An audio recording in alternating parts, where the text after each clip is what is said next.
Hello guys, welcome to our channel. నేను మీ వెంకట్ తేజ. ప్రస్తుతం మనతో పాటు ఒక స్పెషల్ గెస్ట్ ఉన్నారు. ఆమె పేరు నారీసేన ఫౌండర్ లతా బొట్ల గారు. ఆమెతో కొన్ని విషయాలు మనం చర్చిద్దాం. నమస్తే మేడం. నమస్తే తేజ. సో రీసెంట్ గా జానీ మాస్టర్, సో అతని గురించి ఎటువంటి ఆరోపణలు వచ్చాయో మనందరికీ తెలుసు. ముఖ్యంగా ఒక అమ్మాయి పైన అత్యాచారం చేశాడు తన చిన్న వయసులో కూడా అని చెప్పేసి ఆమె బయటకు వచ్చి చాలా విషయాలు చెప్పింది. ప్రజెంట్ అయితే జానీ మాస్టర్ ని అరెస్ట్ చేశారు. సెంచల్ కూడా జైలుకు కూడా పంపిస్తున్నారు. అంటే అసలు ఇప్పుడు చాలా మంది ఏమంటున్నారంటే జానీ మాస్టర్ ని కావాలని ఇరికించారు, కావాలని కుట్ర పన్నే చేస్తున్నారు ఇండస్ట్రీలో కొంతమంది వ్యక్తులు. అండ్ మరికొంత ఏమంటున్నారంటే ఆ అమ్మాయి 4 ఏళ్ళు 5 ఏళ్ళ నుంచి బయటకు వచ్చి ఎందుకు చెప్పలేదు, ఇప్పుడు అతను మంచి స్టేజ్ లో ఉన్నప్పుడే కావాలని బయటకు వచ్చి అమ్మాయి చెప్పింది. సో ఈ రకంగా మాట్లాడుతున్నారు. అసలు ఈ కేసుని ఎలా చూడాలో ఎలా చూడకూడదో అర్థం కావట్లేదు. సో దీనికి సంబంధించి మీరేం చెప్తారు? మేము నారీసేన కాబట్టి ఒక అమ్మాయి పాయింట్ ఆఫ్ వ్యూలో ఆలోచిస్తే అమ్మాయి 16 సంవత్సరాలు అంటే 16 ఏట నుంచి ఈ డాన్స్ కొరియోగ్రఫీ జానీ మాస్టర్ టీంలోకి వచ్చాను అని చెప్పడం జరిగింది. అప్పటి నుంచి ఇప్పటికి ఎంత వయసు ఉండొచ్చు ఆ అమ్మాయికి? దాదాపు ఒక 6 ఇయర్స్ అయిందా? 21 ఇయర్స్ వచ్చి ఉంటాయి. అంటే ఈ 6 ఇయర్స్ లైఫ్ ఎలా లీడ్ చేసింది? అప్పటి నుంచి ఇలాంటివి అనుభవిస్తుందా? అంటే ఒకవేళ అనుభవించినా భయపడిందా చెప్పటానికి? ఎందుకు చెప్పలేకపోయింది? మరి అలా ఉన్నప్పుడు ఎందుకు కంటిన్యూ చేసింది జానీ మాస్టర్ తో? ఇలాంటి విషయాలన్నీ కూడా మనము డీప్ గా వెళ్ళి తెలుసుకోవాలి. ఇప్పుడు వరకైతే ఆ అమ్మాయి ఇచ్చిన కంప్లైంట్ వల్లే జానీ మాస్టర్ ని అరెస్ట్ చేశారు.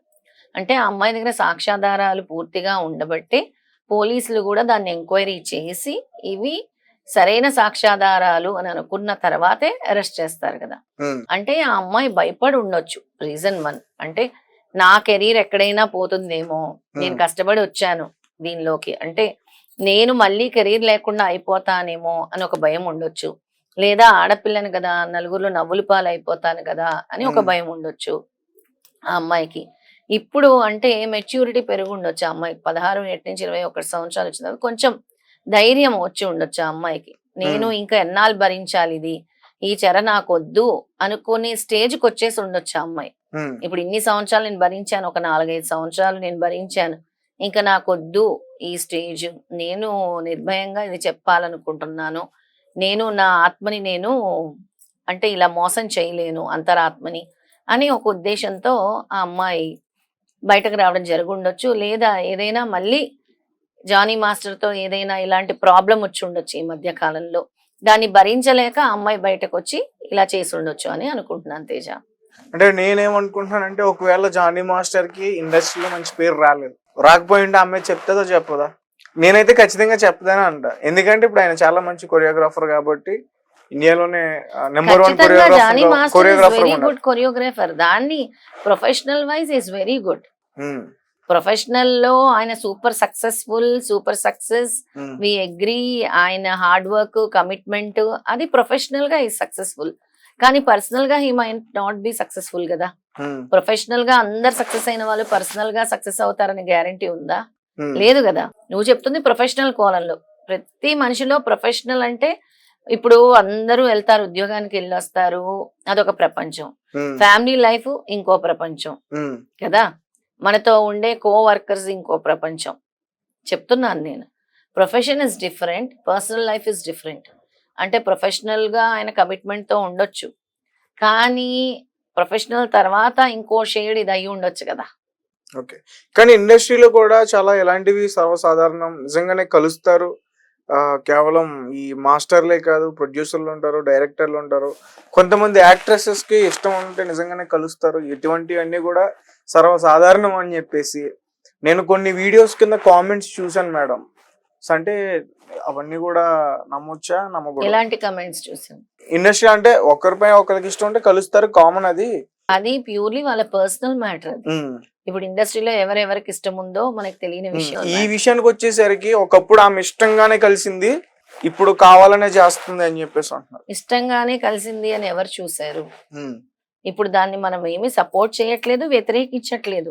అక్కడ ఏం జరిగింది అన్న విషయం గురించి మనం మాట్లాడుకుంటున్నాం. ఒకవేళ జానీ మాస్టర్ నిజంగానే అమ్మాయిని బలవంత పెట్టుంటే వాళ్ళ పేరెంట్స్ చెప్పుద్ది కదా మేడం. అదే ఎందుకు చెప్పలేదు, భయపడిందా? ఇప్పుడు ఆ కోణంలోనే మనం మాట్లాడుకున్నాం. ఇప్పుడు నిజంగా ఆయన బలాత్కారం చేస్తుంటే లేదా ఇంకా ఏదైనా వైలెంట్ గా బిహేవ్ చేస్తుంటే ఆ అమ్మాయి ఎందుకు చెప్పలేదు ఇన్ని రోజులు? భయపడిందా? లేదా పబ్లిక్ లో అల్లరి అయిపోతాను అనుకుందా? తన ఉమ్, కెరీర్ డ్యామేజ్ అయిపోద్ది అనుకుందా? ఉమ్, తన ఎందుకు ఇన్ని రోజులు ఆగింది అనే విషయమే మనం తెలుసుకోవాలి. అంటే ఇప్పుడు ఎందుకు ఆ సాక్ష్యాధారాలతో బయటకొచ్చింది? ఇన్ని రోజులు ఎందుకు చెప్పలేకపోయింది? అనే ఉమ్. కోణంలో ఆలోచించాలన్నమాట మనం. ఎందుకు చెప్పలేకపోయింది అంటే చాలా భయాలు ఉండి ఉండొచ్చు ఆ అమ్మాయికి. ప్రెసెంట్ డేస్ లో మహిళలు అంతా భయపడుతున్నారా ఇంకా? అప్పుడు ఆ అమ్మాయి వచ్చినప్పుడు ఏజ్ 16, ఉమ్, ఇప్పుడు 21. అప్పుడు మెచ్యూరిటీ లేదు ఆ అమ్మాయికి. చాలా చిన్న పిల్ల. ఉమ్, 16 లో ఆలోచన విధానం వేరుంటుంది. 21 లో ఆలోచన విధానం వేరుంటుంది. ఉమ్, నువ్వే ఇంటర్‌లో ఉన్నప్పుడు ఎలా ఆలోచించేవాడివి? ఇప్పుడు ఉమ్. ఎలా ఆలోచిస్తున్నావు? నిన్ను నువ్వే అసెస్ చేసుకో. నేను ఇంటర్లో ఉన్నప్పుడు నేను నాతో పాటు ఉన్న ఫ్రెండ్స్ కొంతమంది అమ్మాయిలు కూడా ఆ రోజుల్లో ఫోన్ పట్టుకున్నారు మేడం. మరి ఫోన్ ఉంటే సగం నాలెడ్జ్ ఉంటది. ఆ ఫోన్ ఎంత మంచి పట్టుకున్నారు. ఉంటదో ఎంత అంతే చెడు ఉంటది. కానీ అంత మెచ్యూరిటీ ఉందా నీకు? లేదే, ఖచ్చితంగా ఉండదే. ఉమ్, అంత ఆలోచించే మెచ్యూరిటీ నీకు ఇంటర్‌లోనే ఉంది అంటే నేను ఒప్పుకోను. ఉమ్. ఇంటర్ తర్వాత ఇంటర్‌లో ఉండేదంతా కూడా అసలు ఆలోచన వేరే విధంగా ఉంటుంది. ఓకే, మీరు చెప్పింది కరెక్టే మేడం. అంటే ఇంటర్ వరకు సరైన ఆలోచన లేకపోవడం ఇప్పుడు ఓకే. 15, కానీ అంటే 16, 17 మంచి సంవత్సరాలు. చెడ్డ తెలుస్తుంది కదా మనకి. ఇప్పుడు ఆడవాళ్ళ పట్ల ఇప్పుడు ఇంటర్లో నేను ఇంటర్లో ఉన్నప్పుడు నేను ఎవరి మీద ఒక అమ్మాయి మీద చెయ్యేస్తే ఆ అమ్మాయికి తెలుస్తుంది ఇది మంచిదా చెడ్డదని. తను రియాక్ట్ అయితే ఖచ్చితంగా అవుతుంది. అందరూ కూడా తను ఇప్పుడు ఎందుకు అవ్వలేకపోయింది? అందరూ కూడా బయటకొచ్చి చెప్పలేరు కదా! అదే మెయిన్ ప్రాబ్లమ్. మా పరువు పోతుంది అని అనుకుంటారు ఆడపిల్లలు ప్రతి ఒక్కరు కూడా. ఉమ్, ఆ అమ్మాయి చెప్పాల్సి ఉందేమో, చెప్పుంటే బావుండేదేమో. మేము ఉమ్, అదే అనుకుంటున్నాం. ఎందుకు చెప్పలేదు? చెప్పుంటే బావుండేది అని అనుకుంటున్నాం. ఉమ్, ఎందుకు ఇన్ని సంవత్సరాలు ఆగింది ఆ అమ్మాయి? ఎందుకు భరించింది? అనే విషయం తెలుసుకోవాలి. ఉమ్, ఎందుకు ఆ అమ్మాయి భరించింది? ఇలా చేస్తున్నప్పుడు ఎందుకు ఊరుకుంది ఆ అమ్మాయి? ఉమ్, ఆ అమ్మాయికి ఏమైనా కెరీర్ లో ప్రాబ్లమ్ వస్తుందేమో అని ఒక ఆలోచన ఉండొచ్చు ఆ అమ్మాయికి. ఉమ్. ఇప్పుడు కెరీర్ ఎవరు? Johnny master. జానీ మాస్టర్ ని అడ్డంగా పెట్టుకుని కెరీర్ అంతా సక్సెస్ అయింది అనుకోవచ్చా? జానీ మాస్టరుని అడ్డం పెట్టుకొని అనంటే ఆయన చూస్ చేసుకుంటాడు కదా! ఉమ్, ఆయన పర్మిషన్ లేకుండానే ఉంచుకుంటారా ఆయన గ్రూప్ లో డాన్సర్స్ ని? Um, he will select his dancers ని కదా! ఒక కొరియోగ్రాఫర్ ఏం చేస్తాడు? ఎవరైతే బాగా డాన్స్ చేస్తారో వాళ్ళని సెలెక్ట్ చేసుకుంటారు. ఉమ్, ఈమె అడ్డం పెట్టుకుందని ఎలా చెప్తాం మనం? అడ్డం పెట్టుకుంది అని మనం అనలేం కదా! ఈ ఉమ్, అమ్మాయికి అవకాశాలు వచ్చాయి. ఆయన ఇచ్చాడు కాబట్టి అవకాశం వచ్చింది. ఉమ్. తర్వాత ఇప్పుడు ఈయన అవకాశాలు ఇవ్వట్లేదేమో. అంటే ఒక సినిమాలో అవకాశాలు హీరోయిన్ గా కూడా ఉంది. ఆయన తీసిన మూవీలోనే హీరోయిన్ గా ఉంది అమ్మాయి. హీరోయిన్ గా కూడా అవకాశం ఇచ్చాడు. మరి ఎందుకు ఎక్కడ చెడింది వీళ్ళిద్దరికి? ఉమ్, మళ్ళీ అక్కడికి వచ్చేసరికి వీళ్ళిద్దరు పర్సనల్ మ్యాటర్ వస్తుంది. ఉమ్, అక్కడ వరకు వీళ్ళకి అండర్స్టాండింగ్ ఉందేమో, తర్వాత ఉమ్. అండర్స్టాండింగ్ పోయిందేమో, అందుకే పబ్లిక్ లోకి వచ్చారేమో. మీరే అంటున్నారు అండర్స్టాండింగ్ ఉందని చెప్పేసి. ఇప్పుడు అండర్స్టాండింగ్ పోయింది అనుకుందాం. ఉమ్. సరే, అండర్స్టాండింగ్ పోయింది. మరి ఇప్పుడు ఆ అమ్మాయి చేసిన ఆరోపణల వల్ల మరి అతను నష్టపోతున్నాడు, అతని ఫ్యామిలీ నష్టపోతున్నారు, అతని పిల్లలు నష్టపోతారు, అతని భార్య ఇదైపోతుంది. అతను ఎంతో కష్టపడి తెచ్చుకున్న ఒక 10 సంవత్సరాల క్రేజ్ అంతా కూడా ఒక 2-3 రోజుల్లో పోయింది. ఆల్మోస్ట్ పోయింది. అదొకటి. మళ్ళీ ఇందులోకి ఒక కొత్త యాంగిల్ తీసుకొచ్చారు, లవ్ జిహాద్, మత మార్పిడి అని చెప్పేసి. మరి మరి ఈ రకమైన అన్ని ఆరోపణలు మరి అక్కడ కష్టం కదా. ఖచ్చితంగా లవ్ జిహాద్ అంటే నిజంగా ప్రేమిస్తే మతం మారాల్సిన అవసరం కూడా లేదు. ఉమ్, మతం మారాలని ఎక్కడైనా రూల్ ఉందా? ప్రేమకి మతం అడ్డా? కులమతాలు అడ్డా ప్రేమకి? ఇవన్నీ ఏముండవు కదా ప్రేమకి. మతాలు మార్చారు కాబట్టి లవ్ జిహాద్ అని వస్తుంది. ఉమ్, ఇప్పుడు ఆ అమ్మాయి హిందూ అయిన అమ్మాయి కదా, ఉమ్, హిందూ అమ్మాయి కదా, హిందూ అమ్మాయి మతం మారింది కాబట్టే లవ్ జిహాద్ అంటున్నారు. కావాలని చేశాడేమో, ఆ అమ్మాయి లైఫ్ ని స్పాయిల్ చేశాడేమో అని దాన్ని ఉమ్. లవ్ జిహాద్ అంటే అంటున్నారు. ముందు చేసుకున్న వైఫ్ ఎవరైతే ఉన్నారో ఉమ్. ఆమె ముందు హిందూ అంట, హిందూ. మారి చేసుకున్నారనేది కూడా కొంచెం బయటకు వచ్చింది న్యూస్. నిజంగా ప్రేమ ఉంటే మతం మారాల్సిన అవసరం లేదు. ఎందుకు మతం మార్చే పెళ్లి చేసుకోవాలని ఎక్కడైనా ఉందా శాసనం? ఉహు, ఉందా? ఈ అమ్మాయి ఎందుకు మతం మారాలి? ఎందుకు ఆ అబ్బాయి ఎందుకు మారలేదు మతం? అంటే హిందూ అమ్మాయిల్ని కావాలని ఎరేస్తున్నారా అని లవ్ జిహాద్ అనే మాట వస్తుంది. ఉమ్, ఎంతో మంది హిందూ అమ్మాయిల్ని వీళ్ళు టార్గెట్ చేసి పెళ్లిళ్ళు చేసుకుంటున్నారు, మతం మారుస్తున్నారు అని టాక్ ఎక్కువ వస్తుంది మార్కెట్ లో. ఉమ్. ఎందుకు ఆ టాక్ వస్తుంది? అంటే ఎక్కడైనా రాస్తుందా అట్లా చెయ్యాలి అనేది? లవ్ జిహాద్ అనే పేరు ఇది ఒక ఉద్యమంగా వాళ్ళు చేస్తున్నారు. ఇది ఎలా ఎక్కువ వచ్చింది మేడం? మందిని మత మార్పిడి చేయడానికి వీళ్ళు ఈ విధంగా చేస్తున్నారు ఉమ్, అనే ఆలోచన ప్రతి హిందువులో మొదలైంది. ఉహు. అంటే ఇలాంటి సంఘటనలు ఎక్కువ జరుగుతున్నాయి కాబట్టి మన సొసైటీలో ఉమ్, ఎంతో మంది హిందువుల అమ్మాయిల్ని వీళ్ళు ప్రేమించి మతం మార్పించి పెళ్లి చేసుకుంటున్నారు కాబట్టి ఉమ్, ఈ ప్రస్తావన వచ్చింది. లేదంటే ఈ ఓకే. ప్రస్తావన రాదు కదా. ఈ మధ్య కాలంలోనే ఎంతో మంది అమ్మాయిలు కూడా వాళ్ళ మతం మార్చుకొని, అంటే హిందువుల అమ్మాయిల్ని వీళ్ళు ప్రేమించి ఉమ్, ఈ అమ్మాయిలు మతం మార్చుకొని మళ్ళీ ఆ ప్రేమలో అంటే ప్రేమ నుంచి పెళ్లి వరకు వెళ్ళి తర్వాత మళ్ళీ వాళ్ళ జీవితాల్ని నష్టపోయి మళ్ళీ ఏమీ చేయలేని స్థితిలో ఈ అమ్మాయిలు ఉంటున్నారు కాబట్టి దాన్ని లవ్ జిహాద్ గా పేరు పెట్టారు. ఓకే. మరి అంటే జీవితము ఏం చేస్తారు? నమ్మి ఇంట్లో నుంచి వచ్చారు, ప్రేమించారు, పెళ్లి చేసుకున్నారు. ఉమ్, తర్వాత పెళ్ళైన తర్వాత ఇద్దరికి పడట్లేదు. ఈ అమ్మాయిని అర్ధాంతరంగా వదిలేసి వెళ్ళిపోయాడు ఆయన. ఉమ్, ఈ అమ్మాయి జీవితం ఏమవుతుంది? ఏంటి పరిస్థితి? ఈ అమ్మాయిని ఎవరు చూసుకుంటారు? ఈ అమ్మాయి ఎలా బ్రతుకుతుంది? ఒక వ్యక్తిని నమ్మి వెళ్ళింది. ఉమ్, నీ కోసం మతం కూడా మార్పించుకున్నావు. నిన్ను నిండు నూరేళ్ళు ఉంటావని నమ్ముకొని వచ్చింది.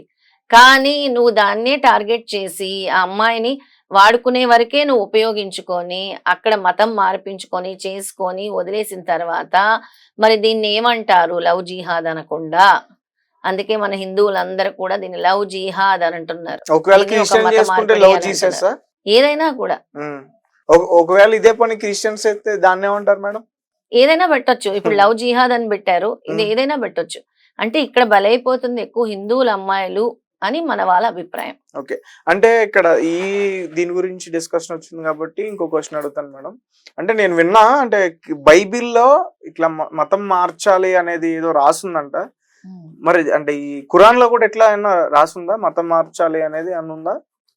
మతం మార్చాలి అని అంటే బైబిల్లో అంటే ఎవరైనా ఒకరు ప్రేమిస్తే మతం మార్చుకొని పెళ్లి చేసుకోవాలని ఉందా? ఉమ్. ఉందా అడుగుతున్నాను. అంటే ఎక్కడ మతం మార్చాలని అంటే అడుగుతున్నాను వాళ్ళు అర్థం కాదు. చెడుదోవలో ఉన్నారు, వాళ్ళని మార్చాలి, మార్పు తీసుకురావాలన్నట్టు ఉందంట మ్హూ. బైబిల్లో. నాకు ఒక అతను చెప్పారు, నేను డైరెక్ట్ చూడలేదు, ఒక పాస్టర్ చెప్పారు. అది ఎంతవరకు నిజమని కాదు తెలియదు నాకు. ఎక్కడ ఏ కులంలోనైనా ఏ రిలీజియన్ లోనైనా ఉమ్, ఎవరి మతం వాళ్ళకి గొప్ప. ఎవరిని మార్చాలని ఎక్కడ శాసనం ఉండదు. ఉమ్, ఎదుటోళ్ళని నువ్వు మార్చు అని ఎక్కడైనా ఉందా రాసి? బైబిల్లో ఉందా? ఖురాన్లో ఉందా? భగవద్గీతలో ఉందా? వాళ్ళ మతం మార్చి తీసుకోనరా, ఇందులో కలుపుకో బలవంతంగా వాళ్ళ ఆత్మ ఘోషిస్తూ ఉన్నా పర్వాలేదు మార్చేయని ఉందా? రాసుందా? ఉమ్. ఎందులోని రాసలేదు. బైబిల్లో ఉండదు, ఖురాన్లో ఉండదు, భగవద్గీతలో ఉండదు. మతాలు మార్చమని మాత్రం ఎటువంటి ఆధ్యాత్మిక గ్రంథాల్లో మాత్రం ఉండదు. రైట్. అంటే ఒకవేళ దానికి సంబంధించి ఒకవేళ ఇప్పుడు అతను దానికి పాల్పడ్డాడు, ఆల్రెడీ ఒక హిందూ అమ్మాయిని పెళ్లి చేసుకున్నారు, హ్యాపీగా ఉన్నారు, పిల్లలు కూడా ఉన్నారు. మరి ఇప్పుడు ఇంకొక అమ్మాయిని కూడా అదే మరి తరహాలో హ్యాపీగా నువ్వు మోసపరచడానికి ప్రయత్నించారు. మరి దీనికి సంబంధించి ఏమైనా కేసు ఉంటుందా ఏంటి? హ్యాపీగా నువ్వు పెళ్లి చేసుకున్నావు, ఒక అమ్మాయితో ఉన్నావు, మళ్ళీ ఇంకో అమ్మాయితో అఫేర్ ఎందుకు? ఉమ్, ఆ అమ్మాయి భార్యగా నువ్వు స్వీకరించావు, భార్యతో ఉండొచ్చు కదా. ఇంకా 10 మందితో అఫేర్ ఎందుకు నీకు? అంటే భార్యను మోసం చేస్తున్నట్టే కదా. ఉమ్, నీ కోసం మతం మారింది, నిన్ను ప్రేమించింది, మతం మారింది, పిల్లల్ని కనింది. మరి ఆ అమ్మాయిని నువ్వు ఏం చేస్తున్నావు? అన్యాయం చేస్తున్నావా లేదా? ఉమ్, ఈ పాయింట్ లో చూసుకుంటే మరి భార్యను మోసం చేసినట్టే కదా. ఇంకొకరితో అక్రమ సంబంధం పెట్టుకోవటం అంటే భార్యను మోసం చేసినట్టే. క్లియర్ గా చీటింగ్ అనే తెలుస్తుంది కదా. ఉమ్, మరి అది కూడా అయ్యి ఉండొచ్చు కదా ఒక రీజన్. అంటే అనవసరంగా అపవాదాలు వేస్తున్నారు జానీ మాస్టర్ మీద అంటే career wise professional wise is very good. అందరూ మెచ్చుకుంటారు. ఆయన డాన్స్ కానీ ఆయన చేసిన సాంగ్స్ కొరియోగ్రఫీ కానీ చాలా సూపర్ సక్సెస్ అయ్యాయి. బుట్టబొమ్మ సాంగ్ ఏంటి, ఇంకోటి ఏదో సాంగ్ నువ్వు చెప్పావు కదా, చాలా ఉన్నాయి మేడం. చాలా సాంగ్ ఆయన చేసిన అన్ని సాంగ్స్ కూడా చాలా సూపర్ హిట్ అయ్యాయి. ఉమ్, ఆయన ప్రొఫెషన్ లో సూపర్ సక్సెస్. పర్సనల్ లైఫ్ లో ఏమో ఫెయిల్యూర్ అయి ఉండొచ్చేమో. ఎందుకు కాకూడదు? ఉమ్, ఎందుకు కాకూడదు? అయి ఉండొచ్చేమో. ఓకే. సరే భార్యను బానే చూసుకుంటున్నాడని అన్నావు, భార్యను బానే చూసుకుంటున్నాడు, కానీ మళ్ళీ ఇవన్నీ ఎందుకు చుట్టూ? ఉమ్, వీళ్ళందరితో ఎందుకు అఫైర్స్?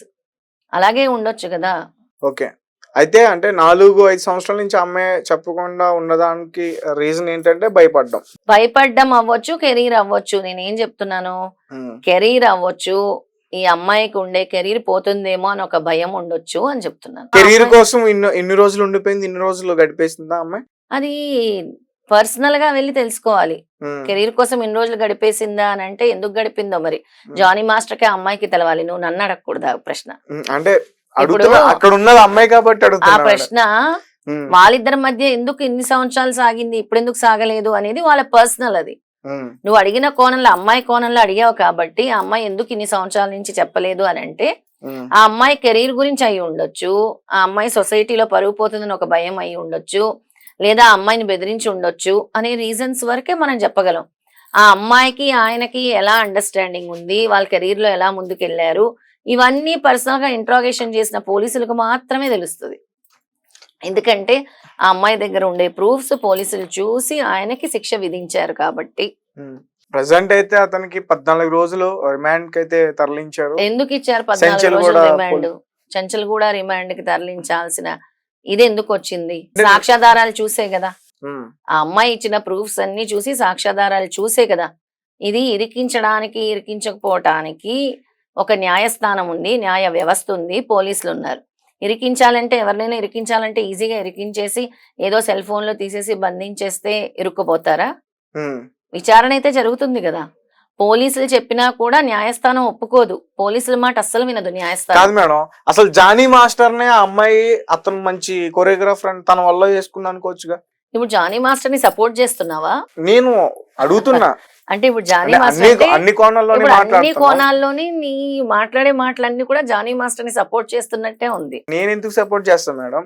ఇప్పుడు అతను తప్పు చేస్తే నిజానికి అతనికి శిక్ష పడద్ది. ఇప్పుడు 14 రోజులు పంపించారు, అతను 3 రోజులు దొరకకుండా పారిపోయాడు. దానికి ఆయన ఎలాంటి అన్ని ఎదుర్కొన్నాడు. సరే, ఇందాక నువ్వే చెప్పావు ఆయన ఒప్పుకున్నాడు, పోలీస్ స్టేషన్ లో అన్ని నేను చేశానని ఒప్పుకున్నాడు, అందుకే రిమాండ్ కి తరలించారు చెంచల్ కూడా. రిమాండ్ కి సాక్ష్యాధారాలు అన్ని చూశారు, ఆయన కూడా ఒప్పుకున్నాడు. దొరికిన తర్వాత 3 రోజులు ఎందుకు పారిపోయాడు? ఆయన తప్పు చేశాడు కాబట్టి పారిపోయాడని ఎందుకు అనుకోవాలి? అతను కూడా అతని వేలో అన్ని ఆధారాలతో బయటకు రావడానికి ఇన్ని రోజులు ఉన్నాడు అనుకోవచ్చు. మరి ఆధారాలు ఎందుకు చూపించలేకపోయాడు? 3 రోజులు టైం తీసుకున్నాడు కదా. సరే, నేను కరెక్ట్, నేను జెన్యూను అనే ఆధారాలు ఎందుకు చూపించలేకపోయాడు? చూపించాలి కదా. సరే, నేను ఇవన్నీ చేయలేదు, ఆ అమ్మాయి బ్లఫ్ చేస్తుంది, నన్ను ఇరికించాలని చూస్తుంది, ఆ అమ్మాయి నన్ను మోసం చేయాలని చూస్తుంది, నేను ఇవన్నీ చేయలేదు, these are all made videos, కావాలని నన్ను ఇరికించడానికి చేసిన వీడియోస్ అని ఎందుకు ధైర్యంగా చెప్పలేకపోయాడు? ఏ తప్పు చేయకుండా ఉంటే ఎందుకు చెప్పలేకపోయాడు? Okay, right. అంటే దీనికి సంబంధించి ఇండస్ట్రీలో చాలా మంది కూడా రియాక్ట్ అయ్యారు. అంటే ఎవరికి సపోర్ట్ చేయలేదు, వాళ్ళ పూర్తి నమ్మకం పోలీసుల పైన ఉంది, కోర్టు పైన ఉంది.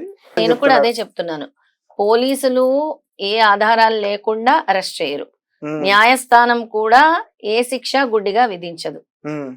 పూర్తి సాక్ష్యాధారాలు పరిశీలించిన తర్వాతే న్యాయస్థానం కూడా శిక్షిస్తుంది.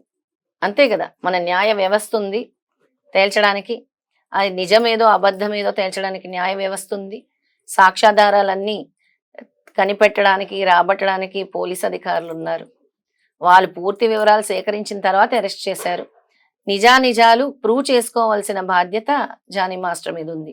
ఏది నిజమో ఏది అబద్ధమో ప్రూవ్ చేసుకోవడానికి న్యాయస్థానంలో అవకాశం ఉంటుంది రిమాండ్ తర్వాత. ఎంతో మంది రాంగ్, అంటే నువ్వు అంటున్నావు చూడు ఇందాక, అంటే అమ్మాయి కావాలని ఇరికించి ఉండొచ్చని. అలా నిజంగా ఇరికించి ఉంటే, నిజంగా ఈయన తప్పు చేయకుండా ఉంటే, ఇఫ్ ఈస్ ట్రూత్ఫుల్, భగవంతుడు తప్పకుండా రక్షిస్తాడు.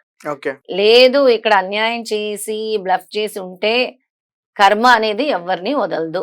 భగవద్గీత అదే చెప్పింది, కర్మానుసారే ఎవరికైనా కూడా శిక్ష విధింపబడుతుంది. ఎంత పెద్దవాళ్ళనైనా కూడా కర్మ అనేది వదలదు, ఎవరు తప్పు చేస్తే వాళ్ళని. నిజానిజాలు తేల్చడానికి మన న్యాయస్థానం ఉంది. మనం ఒక కోణంలో తెలిసిన విషయాల వరకు మాట్లాడుకున్నాం. నిజంగా అక్కడ ఉండే సాక్ష్యాధారాలు ఏంటో మనందరికీ కూడా తెలియదు. అవి ఇప్పుడు మీడియాలో ఎన్నైనా వస్తూ ఉండొచ్చు, ఇలా జరిగింది ఇలా జరిగింది, జానీ మాస్టర్ మంచోడు, ఈ అమ్మాయి చెడ్డది, లేదా ఈ అమ్మాయి మంచిది, జానీ మాస్టర్ చెడ్డోడు, 2 కోణాలు వస్తున్నాయి మీడియాలో. ఇప్పుడు ఎవరికి సపోర్ట్ కాదు, అమ్మాయికి సపోర్ట్ కాదు, జానీ మాస్టర్ కి కాదు. ఇవన్నీ తేల్చెప్పడానికి ఉంది. మనం డిస్కస్ చేసుకుందంటే ఎందుకు అంటే, నువ్వు అడిగిన పాయింట్స్, ఈ అమ్మాయి ఎందుకు బయటకు రాలేకపోయిందంటే ఇవి రీజన్స్ అయి ఉండొచ్చు. ఇప్పుడు ఆయన విషయంలో లవ్ జిహాద్ అని ఎందుకు వచ్చింది అని అంటే, ఆయన వదిలేయలేదు కాబట్టి ఆయనకి లవ్ జిహాద్ అని రాలేదు.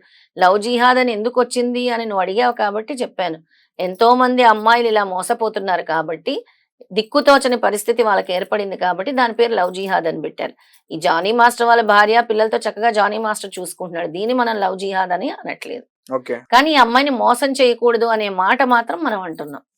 భార్యని మోసం చేయాల్సిన అవసరం లేదు కదా.